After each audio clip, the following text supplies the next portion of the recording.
Okay, so before we go to this panel discussion, where we will tackle the mindset of a modern software developer, my dear Marija Kulišić, my favorite debate champion, will moderate this panel. One information for you. So on Slido, you have Q&A. You can write the questions for the whole sessions these 2 days. But also you have a poll, and you can rate the talks that you heard. So please use it. Everybody, great to see you. Marija, the mic is yours. Hello, everyone. That was a no-pressure introduction from Luca. But luckily, I'm not alone on this stage. I have 4 exceptional gentlemen with me today. Starting with now already a familiar face from his keynote speech, a technologist, a best-selling author, Sam Newman.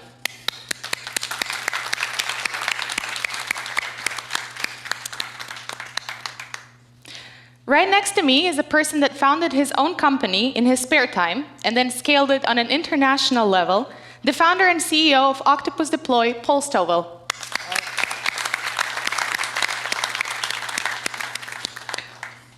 Right next to him, a man of 1,000 skills, melting the business and the IT world on a daily basis, Michael Heiss.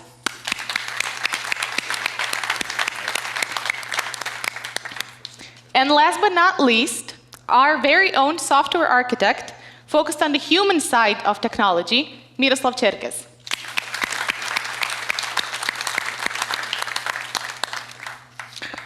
Okay, you guys ready? Good. You look ready, though. Is the sound good? Everybody hears us okay? Good. Is it working? Yeah, maybe everybody says a word. Hi. Hi, everyone. Okay, that works. Hello. G'day. G'day. All the different versions of hello. There we go. Okay.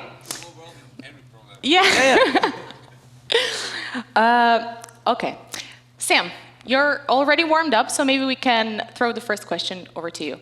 From your perspective, the theme is the mindset of a modern software developer. What would you say, what does it mean to be a modern software developer? To be in a constant state of panic that you don't know enough. I think we're asking developers to do... The sound's gone, I think? We weak now? Can people at the back hear me? Yeah, okay. I think... We good? Right. We're asking developers, I think, to do more and more. And so we've always had this thing where developers are worried about their skills getting out of date. Always. Because technology is still innovating, there's new things coming up, and the pace of change is increasing, not decreasing. That's the backdrop. And if nothing else had happened, I think they'd have enough to get on with. I think the interesting challenge, though, is this whole, now you've got to write tests, your code's got to be secure, now you've got to think about usability. Oh, and Kubernetes is a thing. So panic, sheer panic all the time, especially in the current economic climate. I love the tone of this panel. Panic mode on. Okay, well, of course, we're living in an ever-changing world, and maybe the pace is now picking up more so than ever. How do you fight this fear of missing out? Maybe, Paul, you can answer. Good question. And on top of what Sam said, I think, yesterday when Sarah was talking about how artists sort of becoming less specialized and becoming kind of taking more influence from other parts of the world. I think software, I feel like we're responding to the challenge you have by kind of software engineers becoming more specialized in things like it used to be developers that set up Jenkins, but now we have DevOps engineers. We have back-end engineers, we have front-end engineers. And so I think that specialization is kind of how people are responding to, okay, there's all this stuff I can learn, but I'm going to kind of really narrow my focus a little bit into the things where I can learn a bunch of stuff that's kind of related that helps contribute something to the business without getting too overwhelmed by all of the things. And then I think the model of how do you kind of build deep knowledge in a bunch of those areas that are kind of connected, as well as like broad understanding of things is kind of helpful. But to Sam's point, and like Sam, your keynote was very timeless, right? Like there was nothing in there that was like Kubernetes and AI. It was, these are things that software engineers have had for a long time. I think, there's a timeless aspect of software, which is still we're trying to solve problems using technology for people. And in some ways, getting overwhelmed with all the stuff you have to learn is actually kind of less important than just learning about the people you're solving the problems for. So keeping that as a bit of a North Star kind of helps guide and narrow things. Yeah, I think with more and more specialization, maybe do you think that there is a rising problem in also making things more specialized, like getting more specialized, but at the same time keeping your perspective wide? How do you balance the two?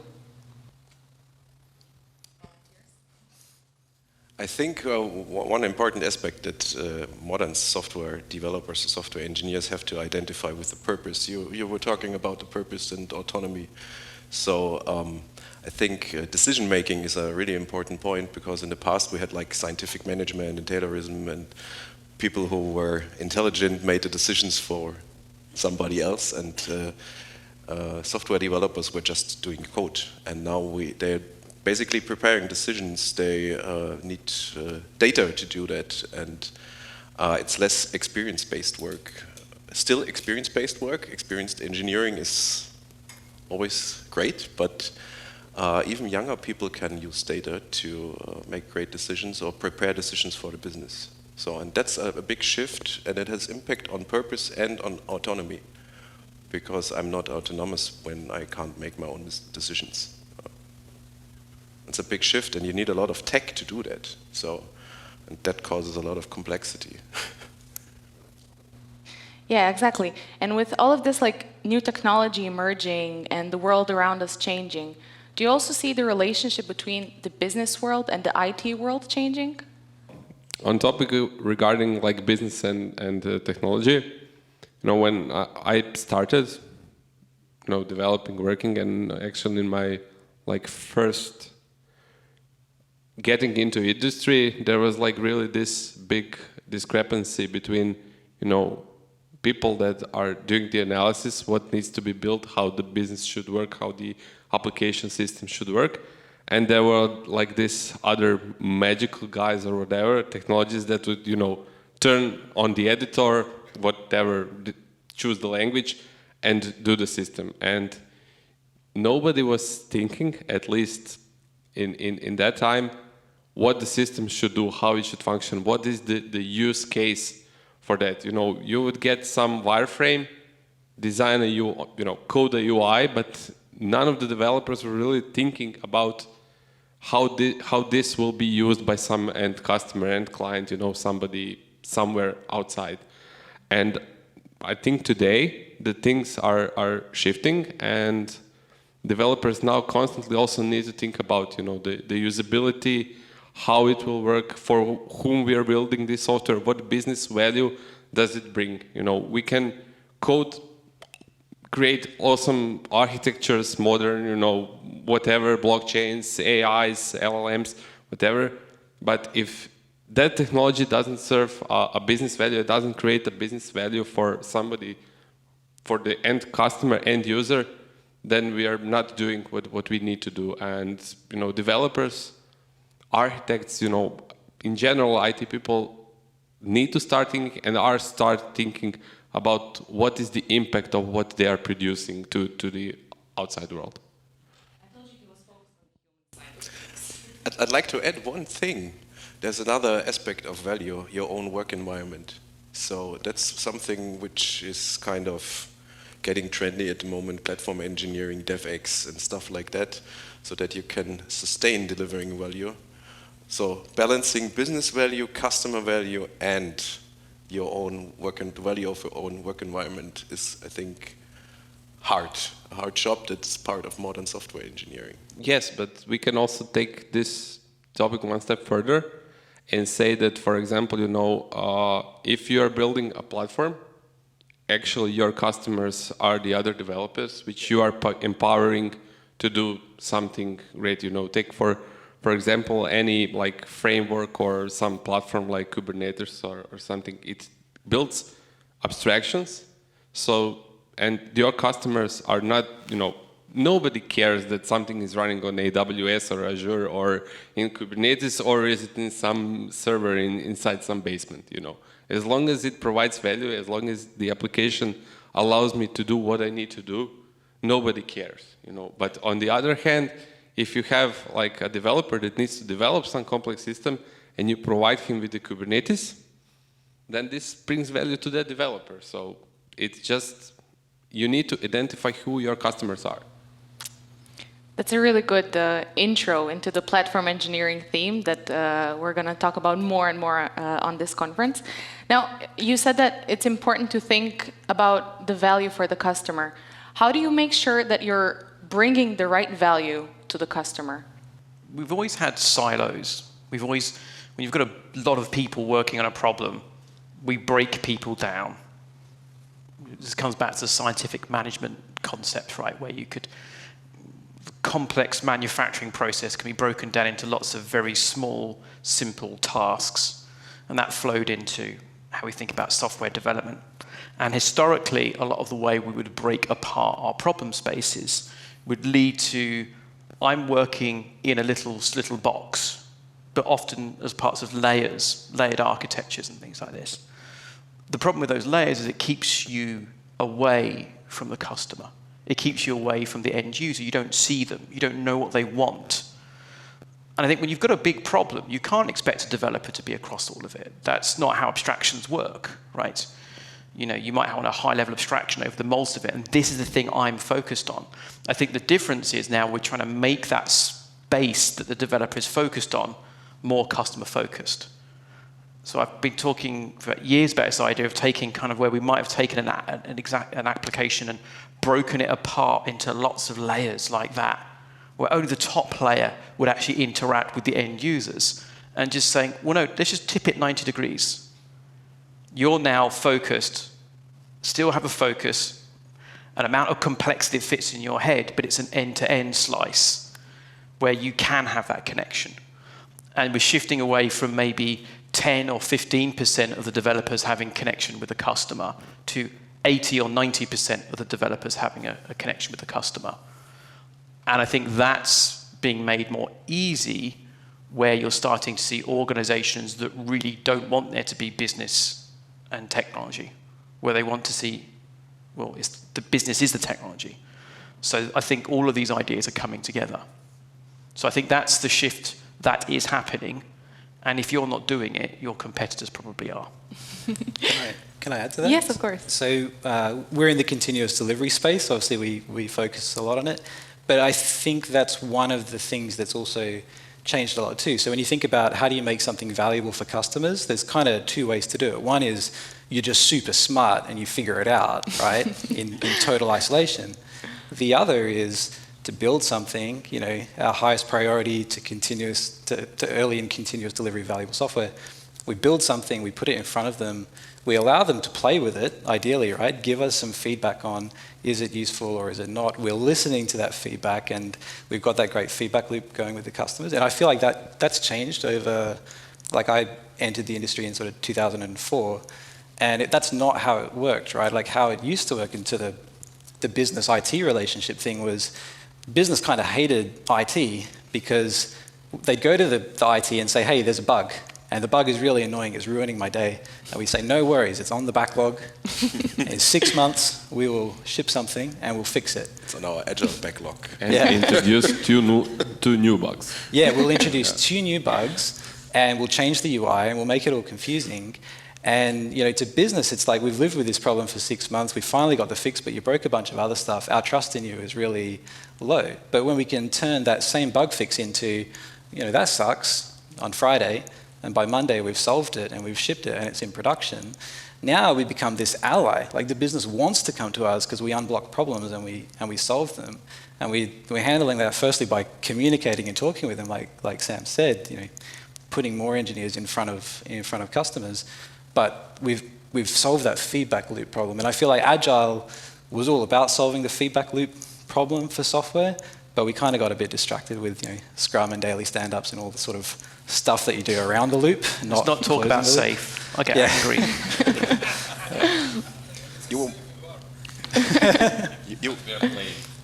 You were mentioning building a tower out of spaghetti. Yeah, but this is licensed spaghetti that you have to pay and get from a licensed spaghetti practitioner. It does have a certificate, though. It tastes bad. It tastes real bad. Yeah. No, I love this conversation about mixing the business and the IT world, and how really I think we all agree that it's the same world, right? It's just about finding the perfect ways that it can work together in order to provide the best possible value for the end customer. But now, this question wasn't in the list, but I'm sure it's not a hard question. What happens when the customer doesn't see it that way? And when the customer is pretty sure that they know what they want? It's an easy question, right? I think one important thing is you have to deliver really quickly a small experiment, get in touch with your customer, get feedback, sometimes not direct feedback from a customer, maybe database feedback, so it's a mix. But if it was a stupid idea, you have to roll back really quickly and get back from the stupid idea and iterate over the next one. So that's also part of the continuous delivery story. It's not just delivering value, it's like getting rid of stupid ideas as well. To root them out in the very start.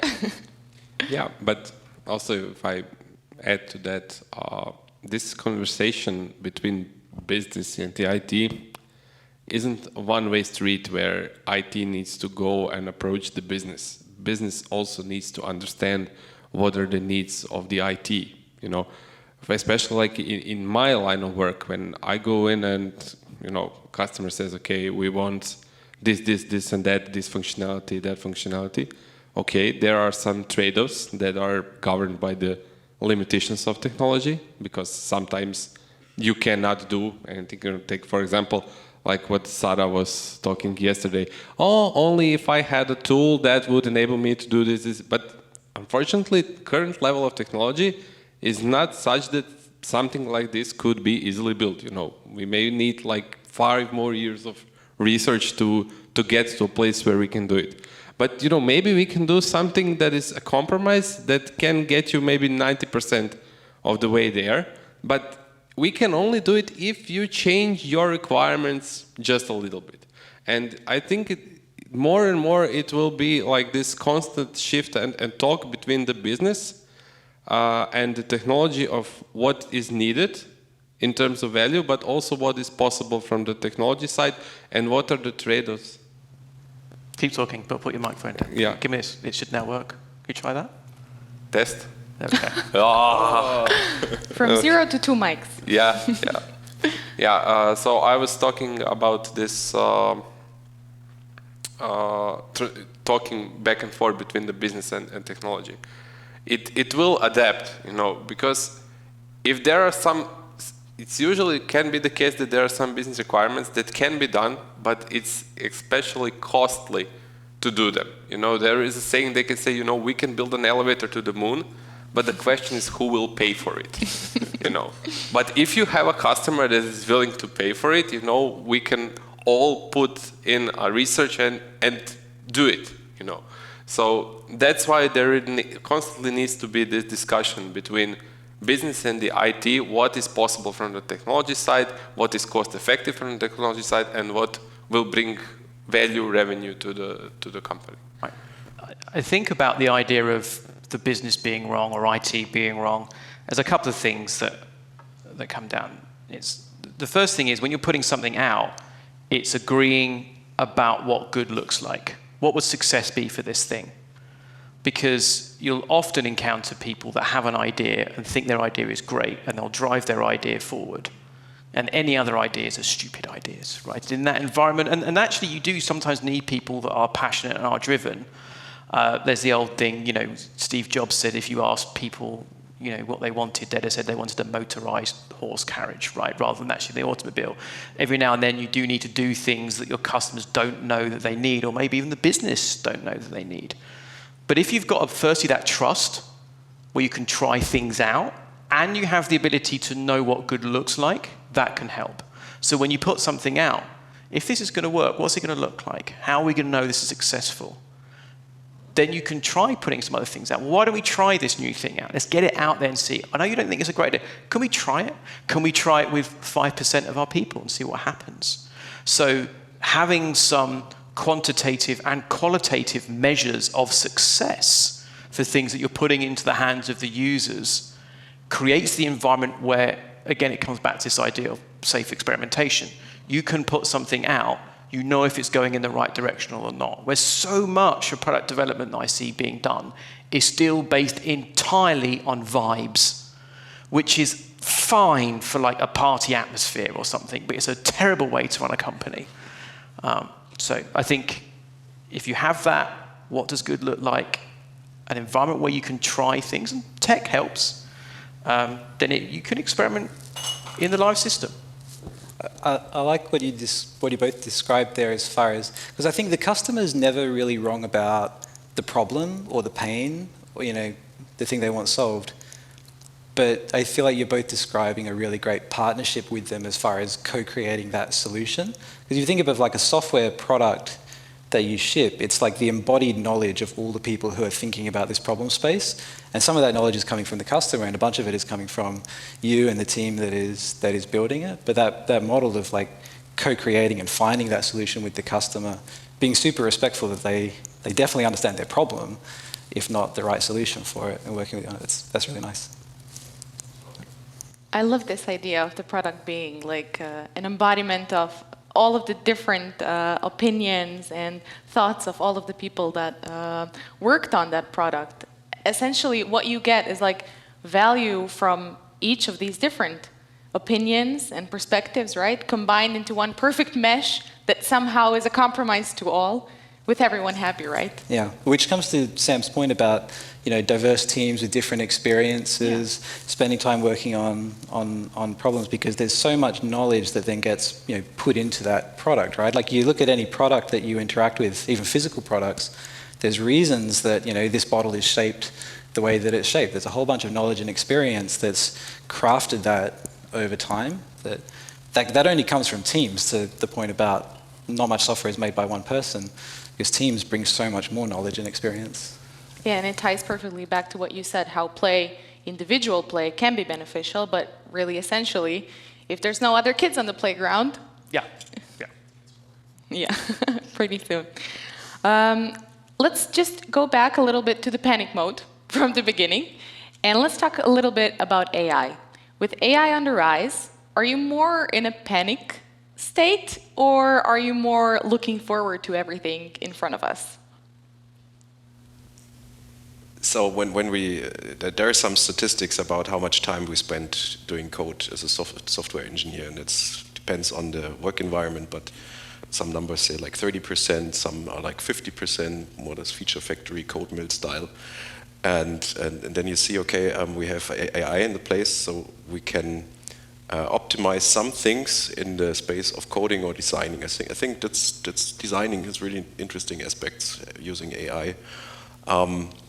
But it won't replace making assumptions, discussing it with somebody else, getting rid of bad assumptions, and the existing AI models, they're still like small children, so you need somebody mature who does the conversation with these children, and you need to iterate. But it's still a great new tool to iterate over design ideas. We had that in the opening event session yesterday. It was really inspiring about the music composition stuff.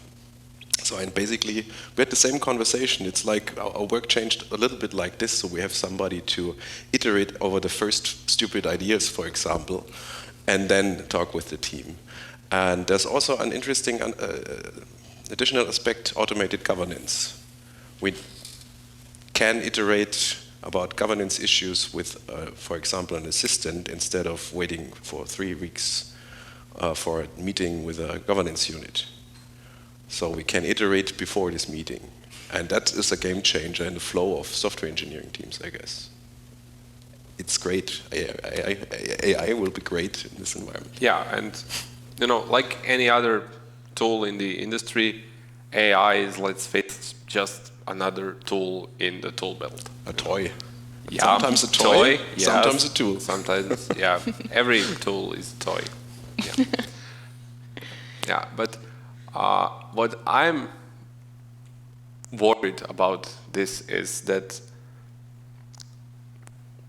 in the current level, how these AIs and LLMs and co-pilots and everything they work, I think they're really great for somebody who has experience and can recognize whether the answer that you get is good or is not good. And when you have somebody who knows how to recognize the quality of the answer, that can immensely speed up and increase the quality, quantity, and speed with which you can put out new things to experiment with.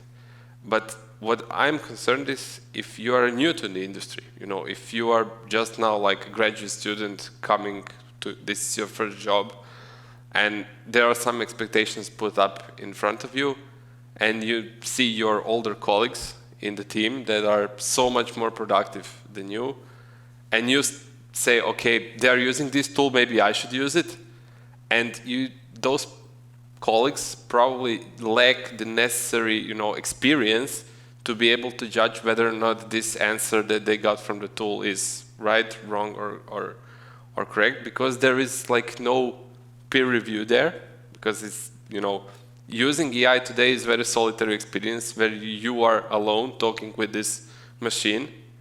And what I'm worried in the end is, how do you get that experience? I got it because when I started, there wasn't any tool such like that. So when I had a problem, I had to, go deep and debug some, really complex stuff that's, under abstractions that didn't work. And now you can just ask the AI, and most of the time it will provide you something that kind of works. And you will put it in the code, mark it, okay, now the problem is solved, but you do not really understand why the problem is solved, or whether or not is it solved completely in the right way, or have you created some major problems down the road. So that's a primary concern for me. How do we get juniors to become seniors with using this tool? Does anybody have an answer to that question? Not that particular question. I think there's a lot of BS talked about the impact of AI in coding. An awful lot of, look, Ma, this AI thing just wrote my code for me. We've been there before. Model-driven development was something we tried as an industry. It turns out that 5% of our job is writing the code initially, and the other 95% is then looking after it. So that will fall by the wayside. There's a lot of people that would, I think there's less talked about low code, more talked about AI, because I think people want to magically hope the need for developers goes away. And we can be awkward people to work with, so I accept that we could do to improve. I think there's some practical areas. I think, thinking about juniors to seniors, one area where AI is immensely useful. The current generation, I'm not talking about theoretical, I'm talking about practical things that code can do, these things that can do now is it can describe what a piece of code is doing. So if you're trying to understand a piece of code, what's going on here, you could ask, say, ChatGPT to annotate the code and tell you what's going on. And that's a useful way to understand what's going on. We've got a bigger issue societally in that we're in a lot of trouble societally, like a huge amount of trouble societally with AI. The genie is out of the bottle. You can't pretend these models aren't out there. They're there right now. The quality of the video deepfakes you can do is astonishingly good. And governments are slow to regulate. And when you have an industry, it probably took us about, I don't know, from the invention of the motor car to people requiring driving licenses in the UK probably took about like 80 years. But the technology is moving faster than that. We don't have 80 years. So we need regulation and legislation. For example, it should be a requirement if you've created a video deepfake of somebody that the technology builds in watermarks to say this is not real. Technologically, we can do that. 100% we can do that. It should be a requirement. Because otherwise, we start getting to a point where we can't trust what we see anymore. The fabric of society is going to break down. Cheery stuff for the panel this morning. But ultimately, we're already seeing things that are happening around this stuff. And people say, there's no point regulating because bad actors will just bypass that. Yeah, and there are bad actors on our roads as well who drive without licenses, and when we catch them, we put them in prison, right? So what's the difference? We've just got to get our act together quicker on that stuff. But still some cool stuff, though, right? Yesterday, we heard a lot about, from Sara and also from Hrvoje and Josip, how you can either be scared of things and like keep them away, or as Hrvoje said, I like to get in all of the details so I know specifically what it is, so I'm not scared of it anymore.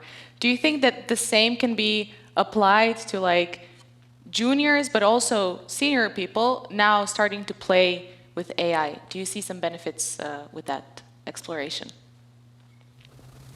I'd say definitely. Like, I think the thing that troubles me of how focused as an industry we are on AI is it feels a little bit like we've got a solution, now we're kind of in search of a problem to solve with it. It kind of reminds you of like blockchain, you know, when that came about, and it's like really cool technology, but we haven't quite found too many real problems that it's helping us solve. I think AI, you know, has become very popular recently just because of large language models, but it's kind of been around for a while, right? Like as far as image recognition and stuff goes. And there's some really cool companies. Like I know a company that does chest x-rays using image recognition to spot problems that humans might otherwise miss. But that's a great problem, and they've brought some AI in to solve it. And it's not large language models, it's like earlier tricks that AI kind of learned how to do. But I think, you know, to the point of play, you know, within Octopus we have a whole bunch of engineers playing and experimenting with things that are AI related, because it's a great way to learn. You know, think about, again, the product is the embodied knowledge of all the people that are building it. A great way to build that knowledge is to go out and play with stuff and form opinions about it. But before we ship something, we kind of need to see a problem that it actually solves. You know, you start with the problem and then say, is, you know, using AI something the best way to solve it? I think junior engineers, they seem much more interested in using it and learning it, but I think part of that too, to Sam's point, like I remember when code generation was a big deal back in like 2006, we generated all this code and it was really cool, but by 2008 we were all tired of it because we had to maintain this generated code. And I think, you know, I could have Copilot generate a heap of code for me, but now I have to maintain that code. I don't know, do we then build a Copilot for maintaining my code for me and refactoring it for me? Or, you know, maybe just abstractions and libraries are a better way to deal with some of those problems. And I think older engineers have sort of experienced that. Younger engineers get to learn all those mistakes again and kind of build that knowledge. Yeah, but I think that, you know, cost of failure with this like powerful tools is becoming higher and higher, you know, because you can now create a lot of product into wrong direction, tools that you weren't able to do before, and now we need to put in place real good mechanisms how to catch, you know, those blind alleys before we go, you know, too deep into them. I don't know. Maybe that's something that I personally try to figure out. Okay, and constantly test whether or not this thing that I'm building, that I'm playing with, that I'm experimenting with, is going into right direction, or is it a blind alley? And yeah, and also, you know, do we have a solution and now we are looking for a problem, or do we have a problem and now we're looking for a solution? It's a different plate how we look at it. So we lack of experience on how to build safeguards around this new playground. Yeah, that's something we have to work on in our industry. I mean, that's one of the good examples, though, is using it as an aid to a developer. You're keeping it away from the customer. So the junior developer, how do I write a search algorithm or sort algorithm? I want to do a binary sort in Java. It generates some code. That's actually a pretty safe thing. It's basically a better Stack Overflow, right? And let's be clear, we'll claim we write all the code. A lot of the time we're Googling Stack Overflow and we're copying and pasting it. There is a value to these tools just being used in that concept, because ChatGPT, for example, has no objective concept of truth. We know it makes things up, it hallucinates, it gaslights you into telling you what's false is actually true. We have huge amounts of documentation. Hallucination is a known problem with these models. But if you say, could you do this bit? How do I fetch a JSON file and parse it from an API in PHP. You ask ChatGPT, it gives you a snippet of code. You can then compile and run that code and see if it runs. We don't have to compile in the case of PHP. So as a developer, that stuff feels absolutely very, very safe to me. The moment, though, that you start putting these things in front of your customers, what we are seeing is a lot of companies rushing to put these GPT interfaces in front of their customers. That is something that's quite problematic. People confusing, for example, with Microsoft, there's some legal cases in the US recently where lawyers had confused the use of the Bing search engine with the kind of Bing GPT interface. I mean, they were using Bing, so, yeah. But, like, and then, like, it came back and invented a whole load of legal precedents that hadn't actually existed that they then tried using in a court, right? Now, and the judge had to say, that didn't happen. But like that's the sort of the dangerous side. But from a developer point of view, as a tool, as an aid, I can see value. I think there are some moral and ethical questions around all of this. A lot of these models have been trained on code that was never licensed for that purpose. I think Microsoft, although it indemnifies people who use Copilot against being sued, have got a big question to answer about the fact that those models were tuned on open source code that was not licensed for that purpose. And that's a big question that we've got at the back of it. A lot of the image AI generation is deeply suspect. At least one of the image AI generations would actually reproduce versions of the Getty watermark in the images it produced, thereby proving conclusively that they tuned their data on Getty's copyrighted images. Whatever you think about Getty, that's not right.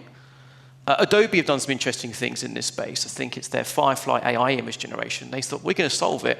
We're going to hire photographers to go create our library of images. We're going to pay them to go take loads of pictures, and we're then training it. But we've gone out there and said that's how we're using your data. And I think there's moral and ethical questions here. And I don't think it's healthy as developers for us just to pretend that stuff doesn't happen, because ultimately we're all part of society. I think that really well ties with what we already heard yesterday at the opening of the conference and what Sara talked about, copyright and like where does the data initially come from and who has the right to it and what comes out of it is like a whole question to explore. I had one more question, but I see Luca looking over. I expect a bunch of questions from the audience because we only have a few minutes left. I just wanted to tie this all in and say, I think we all agreed that like it is about the initial problem, right? And if you recognize the right problem and the right things that you want to focus on, you will probably find the right technology.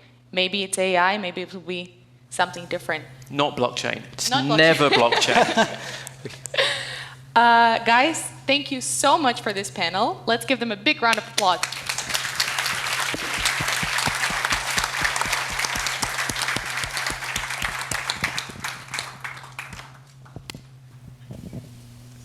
Do you hear me?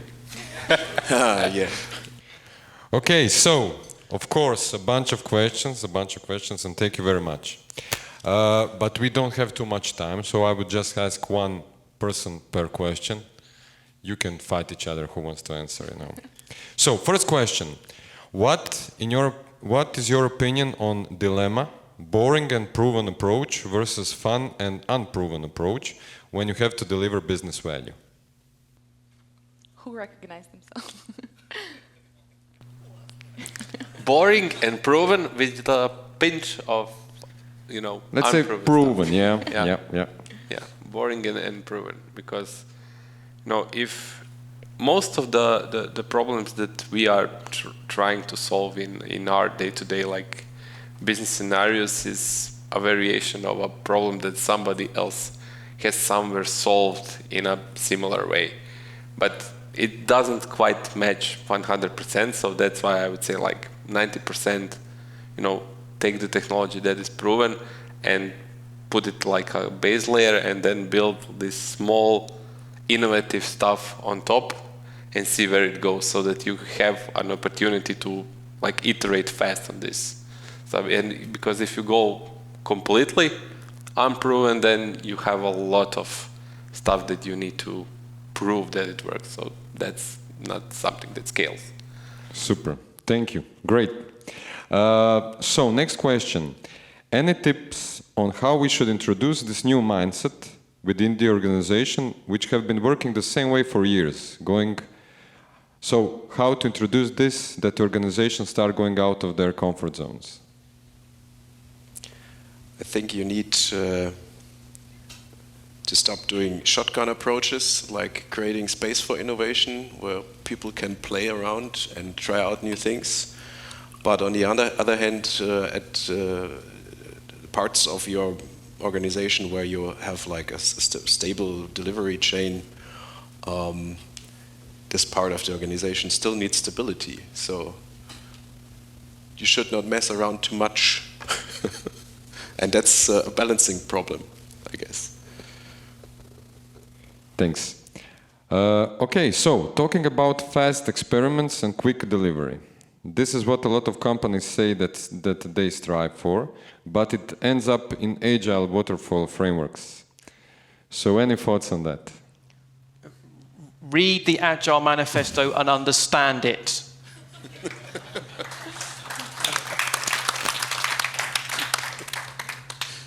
That's it. Good enough. There's like 4 value statements, right? People over process. Remember that, safe fans? There's the 12 values, the second page, Paul quoted from earlier. People don't click through. It's about a mindset and it's about a vision. If you're doing Agile Waterfall framework, something very bad has happened to you along the way. Thanks a lot. Okay, so one question about productivity. What do you think about measuring productivity of software developer, engineer? Okay, I will skip you for that. So I was a software engineer and I still write production code very rarely, but every now and then.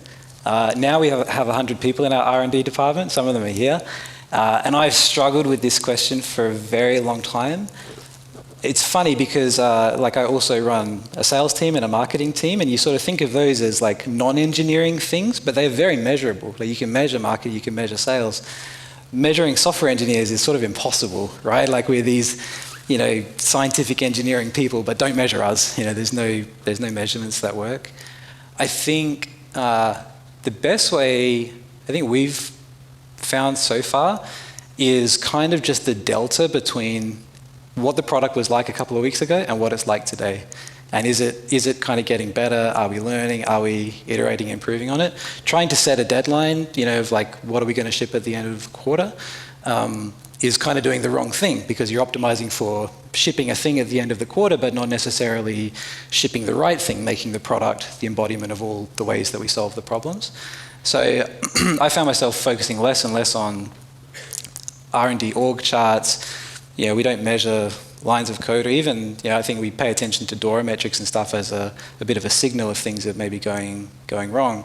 But actually, I kind of just focus on what's the progress we've made over the incremental last couple of weeks. Does it feel like it's on the right track? Are people thinking about the problem space the right way? And the rest kind of takes care of itself.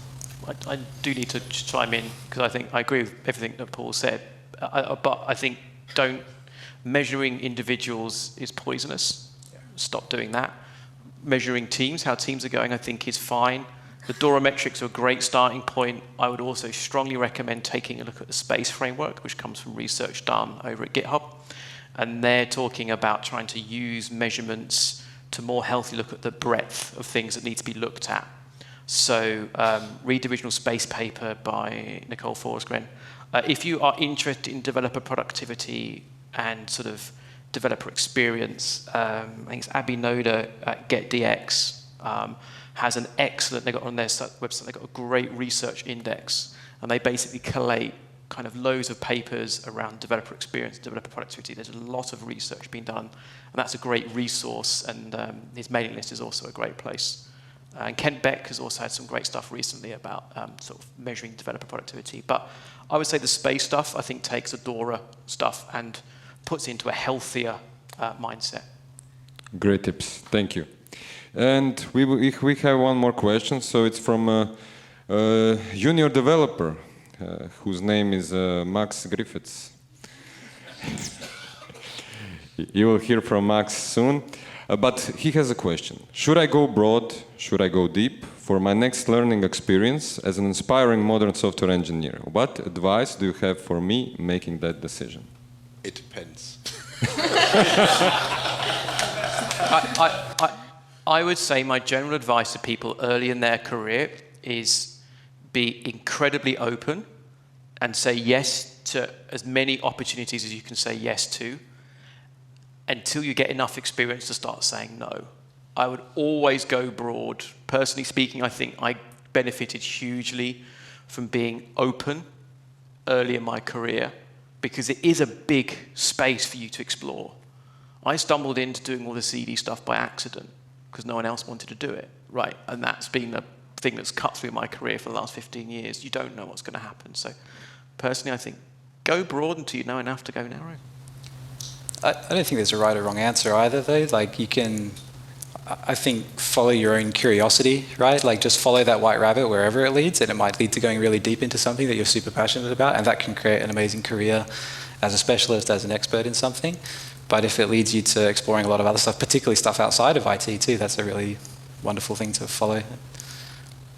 Thank you, guys. Yeah. One more thing. I think one thing is more important than skill set.